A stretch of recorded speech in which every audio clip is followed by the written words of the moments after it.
Hi, this is Mark. Today I wanted to show you a video recorded by Rand Paul about his new book on the COVID cover-up. Dr. Paul has been on the COVID situation during and after the COVID crisis and has been looking for how it was started and what the involvement of our government was. Dr. Paul has consistently thought that our health department leaders, including Dr. Fauci, were one of the players behind the COVID epidemic. In this video, Rand Paul exposes some of the damaging emails and correspondence that seem to indicate Dr. Fauci was involved. Watch closely and take notes so you are better able to understand what happened. But if you look back in time and you want to know when the cover-up began, when the conspiracy began, it really began January 31st of 2020. The virus had only been out a couple weeks in China. The Chinese were still saying, oh, it's not transmitted between humans. This was months after the virus had really erupted. We know now that the virus started in the lab, that the first 3 people sick, we actually know their names, worked in a lab in Wuhan. They worked for Dr. Shi, the one they call the great bat scientist. The first patient 0 they actually think is Ben Hugh, a scientist who worked for her. We know that because they declassified that in the Trump administration. They declassified that these 3 were sick. The X-ray findings were consistent with COVID. There wasn't a test for COVID. They had a test for the first SARS-1, the one that was the pandemic back in 2003 and 2004, but they didn't yet have a COVID test. But they had all the signs and symptoms of it. Will we ever prove they had it? Well, we could have early on in the disease if they'd come forward and admitted the truth and subjected serum for antibody analysis. We could have proved that they were the first patients. But all of the evidence points to that. We know the Chinese were dishonest in their death count. All likelihood, millions of people died in China, and yet there was no real accounting for that. I begin the book by talking about a young ophthalmologist, Leng Wang, who I say reminded me of myself. I was a young ophthalmologist a few years ago. And he was idealistic, and he saw the pandemic coming. He began reporting it. But in China, if you report the truth or reveal the truth, he was arrested. He was made to go through a struggle. He was made to shame himself and admit that he had been guilty of spreading gossip or guilty of spreading rumors against the state. And then he dies. We don't say how he died necessarily. He appeared to have died from COVID. But in his age group, the death rate's like 0.004%. So for him to die was extraordinary. If he did die from COVID, it was still extraordinary for him. But I recount at the beginning because this scene was so striking that as they were sealing people and entombing people in their apartments, like they did in the Middle Ages, only 3 years ago in China, as they were sealing people in their apartments, people just were so lonely and distraught that they were coming out on their balconies. You saw it in Italy, you saw it in different places. But the way they responded to it in China should send shivers up your spine. In China, they sent drones. And in the soothing voice of a woman, the woman would say, "Suppress your soul's desire to be free." That's how they were responding. And I think most of us can kind of believe that that's the way a totalitarian government would respond. But we think we're better. We think, gosh, our government, when we're we're a liberal democracy. We would certainly not react that way. But what we discovered, and what I discovered as I went through this, is that January 31st of 2020, the conspiracy began. And it began in a flurry of emails. Emails between Anthony Fauci and other virologists around the world. Emails between Anthony Fauci and a guy named Jeremy Farrar, who's sort of the Anthony Fauci of England, maybe the biggest dispenser of grants in all of Europe. The emails have a harried nature. You know how you can read emails between people and you can get a sense of that they're worried. You also get a sense that they're worried because they go on till 3 in the morning. They go on through midnight. His assistants are emailing Anthony Fauci and saying, hey, we see this paper. It's from Wuhan. And it's gain of function research, and it looks like we funded it, but it never went through the safety committee. Mysterious. Never went through the safety committee, got approved, but we're unsure how that could have happened. The emails have increasing harried nature. You get to midnight, and Fauci's responding to his assistant saying, there will be duties. Have your cell phone on. Be up early. I will have duties for you in the morning. At 3 in the morning, Fauci sends an email to somebody named Bob Cadlick. I didn't know who that was at the time. In fact, I didn't know that for a year or two till we were well into the book, and then I met Bob Cadlick. Bob Cadlick was the head of the safety committee. But just like government is, and just like government screws up so many things, the safety committee's secret. The name of the people that are supposed to review dangerous pandemic research so we don't create a pandemic is secret. The people on the committee are secret, and so are their deliberations. I still have never seen their deliberations. But one thing I do know is only 3 grants were ever looked at, and none of them were the grants in Wuhan. 3 grants were looked at. But the email from Fauci to Bob Cadlick at 3 a.m. says this: hey, here's an interesting article, and it looks like it came from animals. All the evidence looks like it came from animals. Nothing to see here. Why is he doing it? He's CYA. He's covering up because he knows that he was involved with funding this. Was this an accidental thing? Was this something Anthony Fauci just made a mistake, a judgment, and well, we didn't get it reviewed? No, it's a lifelong philosophy for him. Because really the whole discussion and the debate over gain-of-function research where you take 2 viruses and combine the genetics of them to create something that doesn't exist in nature, that is potentially more dangerous, more lethal, or more contagious, this has been going on for a decade. It started with a famous research of the avian flu in the Netherlands in 2010. The avian flu, if you've ever seen when they have the reports in the news of killing of millions of chickens in primarily China, but other places, it's very contagious among chickens, but like most animal viruses, not very contagious to humans. But when it infects humans, it kills about 50% of the humans it infects. It's a bad disease. But like most animal viruses, it's adapted for its host, for chickens, for birds, and it's very transmissible. So a research in the Netherlands said, wow, wonder if we take the avian flu and we give it some mutations, if we could make it contagious through the air to mammals. And lo and behold, he did that.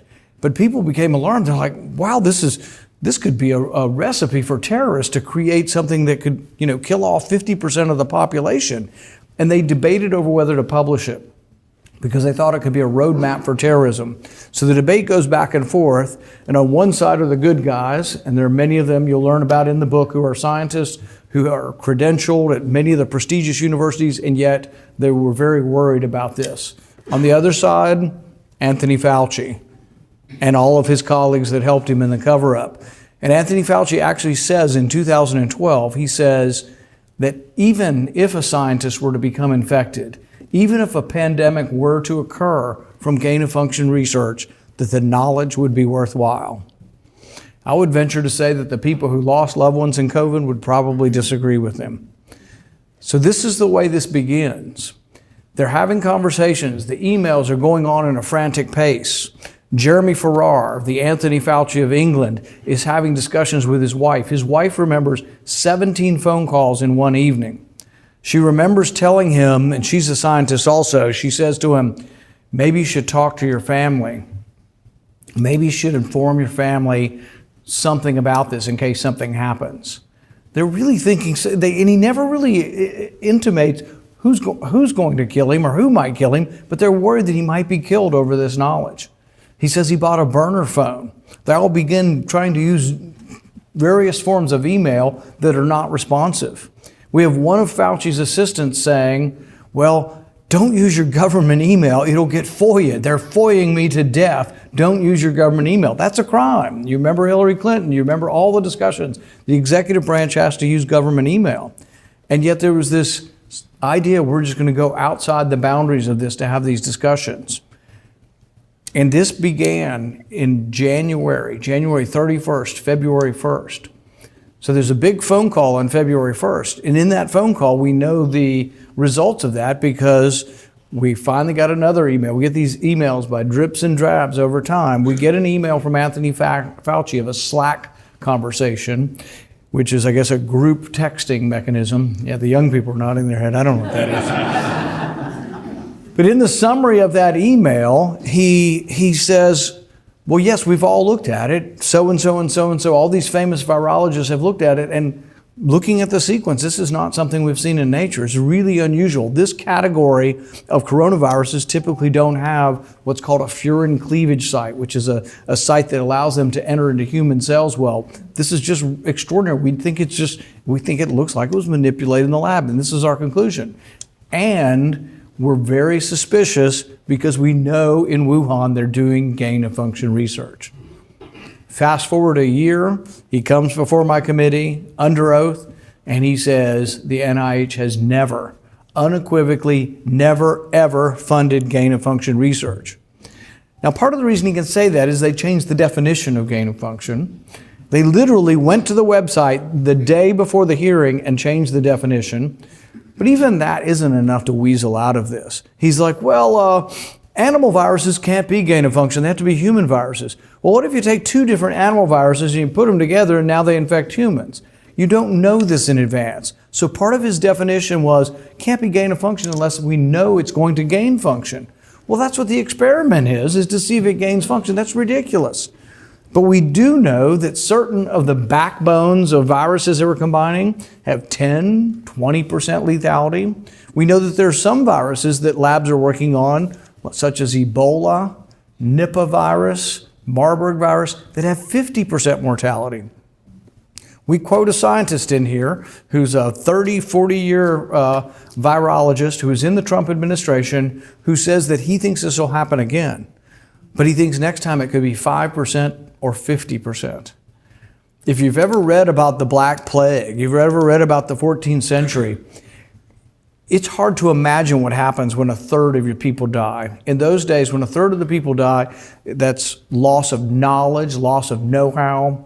If we had a third of our country or a 50% of the world die, we're talking about starvation, lack of clean water, constant and chronic fighting for what's left. We're talking about a disaster. We're talking about a risk to civilization. In fact, Kevin Esvelt is a scientist who does the CRISPR technology, trying to figure out how to fix genetic disease by inserting genes. And we're not against technology. There's fabulous technology that's out there. He's one doing this research, but he says that the gain-of-function research is a risk that civilization shouldn't take. He believes, and so do other scientists, that we should look at this the same way we look at nuclear weapons. Right now, as we sit, you could leave here and go on the internet and order DNA to make polio virus. People can order DNA off the internet, and if you know what you're doing, you can make the polio virus. And you say, well, there can't be many people who know how to do this. He's done some estimates that says he thinks it might be 60 or 70,000 people in the United States. It's not just PhD virologists. It's technicians that work in their lab. You think there's not going to be a crazy person or a terrorist who decides to monkey around with this and then release it? Now, some people ask, after researching the book, do you think the Chinese did it on purpose? I think unlikely, maybe, but I think unlikely. And the reason I think it's unlikely is you'd probably put someone on a plane and there'd be only, you wouldn't have it in your country. Wuhan was hit pretty hard and the disease was there. We also have this evidence. We do have evidence that a Dr. Zhou Yusen, who's a general, when you have your general next to your name, it means you're also in the People's Liberation Army. You are part of the communist apparatus.